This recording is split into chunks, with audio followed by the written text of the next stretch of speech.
So I'm super frustrated with myself, a little bit frustrated with my vlog. I'm so frustrated with this vlog. It's maddening. You know, I can't figure out how to, I guess I'm doing this, and I've said this before, I'm doing this more for me, not for subscribers, not to monetize the channel or anything like that. I'm doing this for me because I don't capture enough of the day-to-day with my family. They're growing up quick. Jackson's already in middle school, he's 12. I mean, he's gonna be driving before I know it. And so I'm doing this to capture those windows into what's going on at a certain point in time in my life and within my family. So I just struggle so much because my work schedule is really intense, especially last week.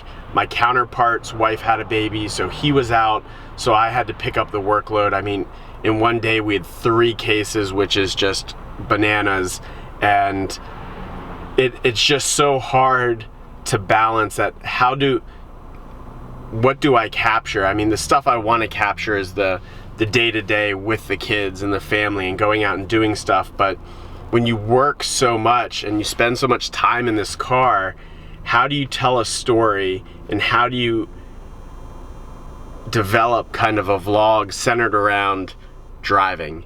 And I just don't know how much I want to look back to see me talking to myself about driving from one point to another work-wise. It just, but there's maybe the story happens a little bit in the car and then bleeds over into when I get home or when we go do something else. So it's just been maddening because, and I'll get some vlogs put together to upload, and then when I'm looking at them after I've edited them, they don't seem that great, and they don't seem like something that I'll look back on and say, oh, I'm glad I captured that. I'm glad I captured me driving in the car.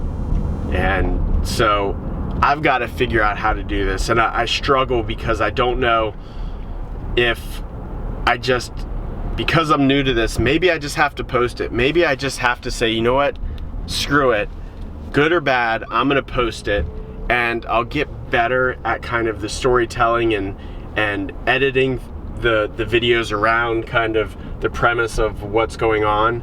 But right now I'm videotaping like crazy, and I have a lot of videos I could put in somewhere, but I just haven't gotten good at telling the story and finding out how it all bleeds together. It's crazy. And this is a great weekend to be telling that story. My sister moved to Santa Monica a year ago. She used to live in San Diego, came back when my dad was sick, and then she's since moved back out there. So she hasn't been home in a year. So how do it's a great time for me to be capturing something, and I just, maddening. It is absolutely maddening. I'm trying to find this balance of how I can incorporate what I do day to day along with my family life and how I can get that on the page. So I guess to go back to the beginning, I have to talk about how I got from where I started out of college to where I am now. And growing up as a kid, I always wanted to do something that involved teaching and children, and I think that came from a place where both my parents were teachers. My father was a high school math teacher, my mother was an art teacher. They taught their entire career, 30 plus years in education. Thus, I went to school to become a teacher. I got my degree in early childhood education, immediately came back to the county I went to school in, the county my parents worked in, and got a job as a first grade teacher. And I loved every minute of it. The whole idea of seeing these kids come in from kindergarten, very few of them could read, just the growth from the start of first grade to the end of first grade was incredible. And it was extremely rewarding on my end to see these kids not being able to read. Now they're reading these babysitter clubs type books, these chapter books. And the growth was phenomenal and I loved it.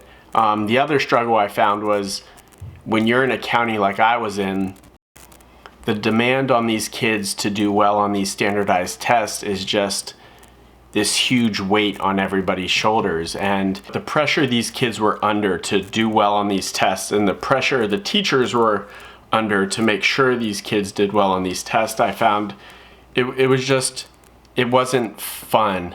The kids were coming in upset because they were stressed out about these tests. I was stressed out about them doing well on these tests, and ultimately got to a point where I had some decisions to make. And at that time, my instructional assistant, her husband was a VP for a marketing and advertising company. He had asked if I had ever thought about getting into sales because with my ADD and OCD, I'm very structured, but I'm also, I feel like it's pretty easy for me to talk to people, so he felt I'd be great in a sales role.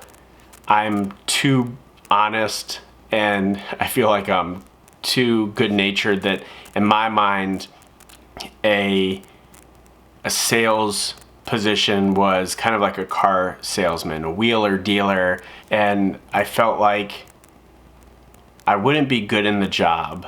Ultimately, I took the leap of faith, got into sales, went to work for a billboard advertising company, and told myself I'd give this a year. If I was terrible at it, I had a degree in education, I could go back into education. Long story short, I did well. So I was there about 5 years, and I loved the job. It was a grind. It was 100% commission, really small salary that basically covered gas for getting around. But it gave me the opportunity to get into the sales world to understand how that worked. Coming somebody who felt like they would be too honest for the industry, it gave me the ability to incorporate what I knew I was good at in terms of education and teaching, and find out how I could use my teaching background to kind of merge that into my sales role and my sales experience. And it was great. I mean, I worked with a big company you might know, Under Armour. They were one of my customers. They're located in Baltimore. I was just south of Baltimore, so we did a lot of stuff together. I helped roll out their shoe advertisement, which ended up being a billboard in Times Square. I'll put a picture up right here to show you what that kind of looked like. That was huge. When they've rolled out their whole rugby line in the UK, I helped place billboards over there for them. So it was an absolutely phenomenal experience. I got to work with big companies like Under Armour, and then I got to work with mom and pops that had these really tight budgets but were looking for a billboard to help bring traffic to their pizza joint or whatever it might have been. So it was a great experience.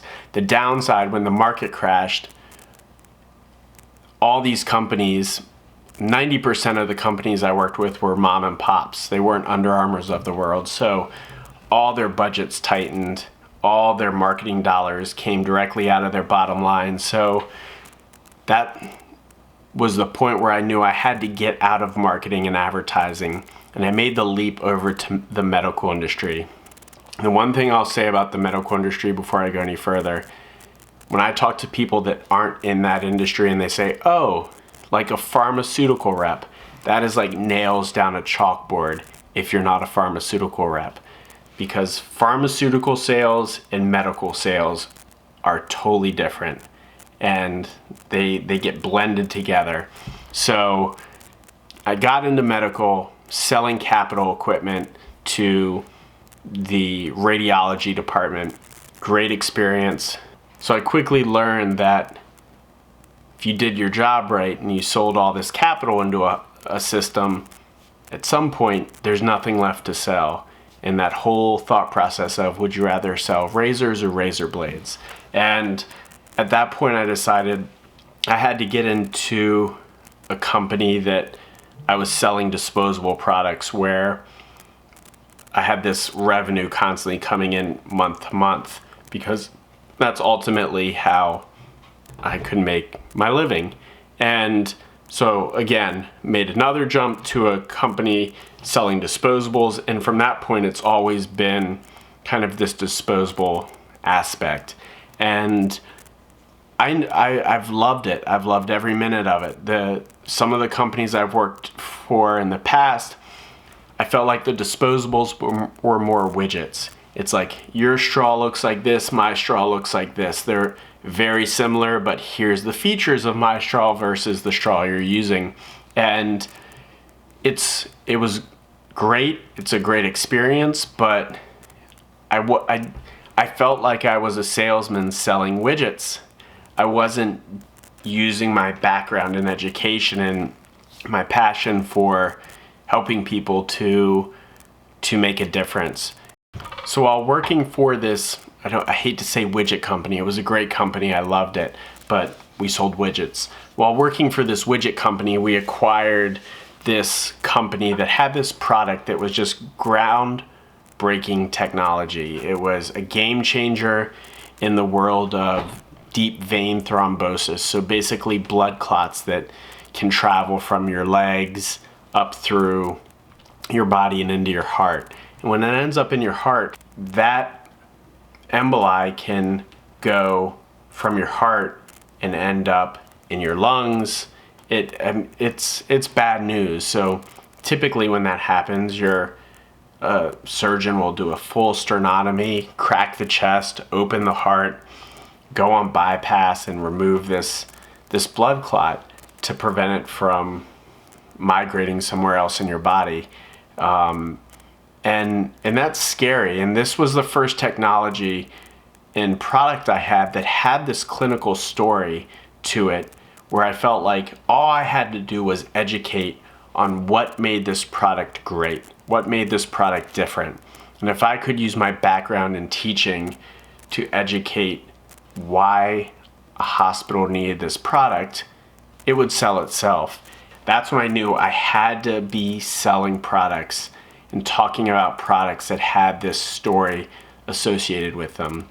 And I've gone off on this long tangent, but ultimately I've been in medical for 7 years, and I'm finally at a company that I think embodies everything I wanted out of a medical device company.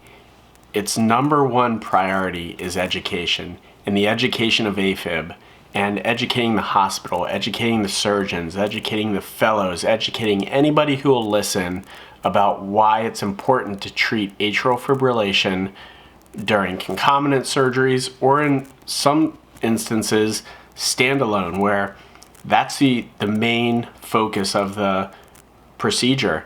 And it's been outstanding. It takes a lot of the stresses of sales off of your shoulders, because for me, my background's in education. So it goes back to this mindset of, if I can educate why it's important to treat this disease state, and you start treating this disease state, we're the only company with FDA approved products to treat the disease state. So it's been this whole circle of teaching, getting into medical, selling widgets and capital equipment, and it's come full circle where now I'm at a company that marries my true background of education with my experience in the medical industry. And this is what's occupied all my time. And this is what, to go back to why I started this vlog, this is what takes away from this vlog, because I haven't figured out yet how to incorporate what's a large part of my life work-wise in terms of my job and talking about AF. How do I incorporate that into my vlog? How do I build these stories that I want to tell around what I'm doing? And that's the struggle, and that's why these weeks go by. I walk out of the house every day to go to work, and I've got a camera with me to have something to post, but a week will go by and I don't have anything. So I I think what I'm going to have to do and what my goal is going to be is, obviously outside of work I'll have these posts whether I'm smoking something on my grill. One of the things I want to talk about is I'm big with the technology and having the smart home. I've done a lot with that here, so I want to talk about that. But that's all well and good, and those are all intended future vlogs. But because work occupies so much of my time, I have to find a way to incorporate conversations and stories around my job. So that's the struggle.